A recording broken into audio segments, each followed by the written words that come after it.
Hello guys, welcome to our channel. ప్రస్తుతం అంతా social media యుగం. కొందరు తమ టాలెంట్తో సోషల్ మీడియాలో క్రేజ్ సంపాదించుకుంటున్నారు. కొత్త తరహా వీడియోలు, కంటెంట్తో ఫ్యాన్స్ సంపాదించుకుంటున్నారు. ఆ తర్వాత కాసుల కోసం పెయిడ్ ప్రమోషన్స్ చేస్తున్నారు. కొన్ని betting apps, online trading, games వంటి వాటికి ప్రమోషన్స్ చేస్తున్నారు. తాము గంటలో ఇన్ని వేలు సంపాదించామని, రోజుకు లక్షల్లో ఆదాయం వస్తుందని బెట్టింగ్ యాప్స్ ప్రమోట్ చేస్తున్నారు. వాటిని నమ్మి చాలా మంది నట్టేట మునుగుతున్నారు. ఇంకొందరైతే ప్రాణాలు సైతం తీసుకుంటున్నారు.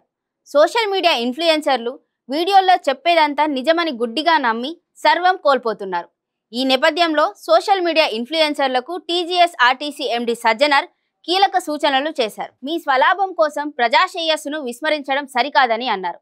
మీ మాటలు నమ్మి చాలా మంది తమ బంగారు జీవితాలను ఛిద్రం చేసుకుంటున్నారన్నారు.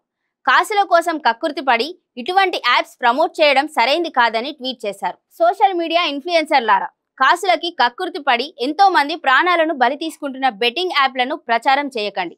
రాత్రికి రాత్రే కోటీశ్వరులు కావచ్చని, మీరు సోషల్ మీడియాలో వదిలే ఇలాంటి వీడియోల వల్ల అమాయకులు ఆన్లైన్ బెట్టింగ్ మహమ్మారికి వ్యసనపరులు అవుతున్నారు. బంగారు జీవితాలను ఛిద్రం చేసుకుంటున్నారు. మీ స్వలాభం కోసం ప్రజాశ్రేయస్సును విస్మరించడం ఎంతవరకు సమంజసం? సమాజ క్షేమ కోసం పట్టని మీ పెడధోరణులు క్షమించరానివి. కష్టపడకుండానే కాసులు పోగేసుకోవాలన్న ఆలోచన అనర్థదాయకమైనదని యువత గుర్తించాలి. స్వార్థ సోషల్ మీడియా ఇన్ఫ్లుయెన్సర్ల మాటలు నమ్మి చాప కింద నీరులా సామాజిక సంక్షోభాన్ని సృష్టిస్తున్న ఆన్లైన్ బెట్టింగ్ మాయలో పడకండి.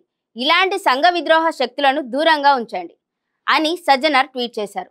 కాగా సోషల్ మీడియాలో చాలా యాక్టివ్గా ఉండే సజ్జనర్ ఎప్పటికప్పుడు ఇటువంటి సందేశాలు, సైబర్ క్రైమ్స్ పట్ల అప్రమత్తంగా ఉండాలని సూచించే వీడియోలు షేర్ చేస్తుంటారు. ఆర్టీసీ సంస్థకు సంబంధించిన విషయాలు, ఉద్యోగుల పనితీరు తదితర అంశాలను నెటిజన్లతో పంచుకుంటూ ఉంటారు. For more videos, do watch our channel.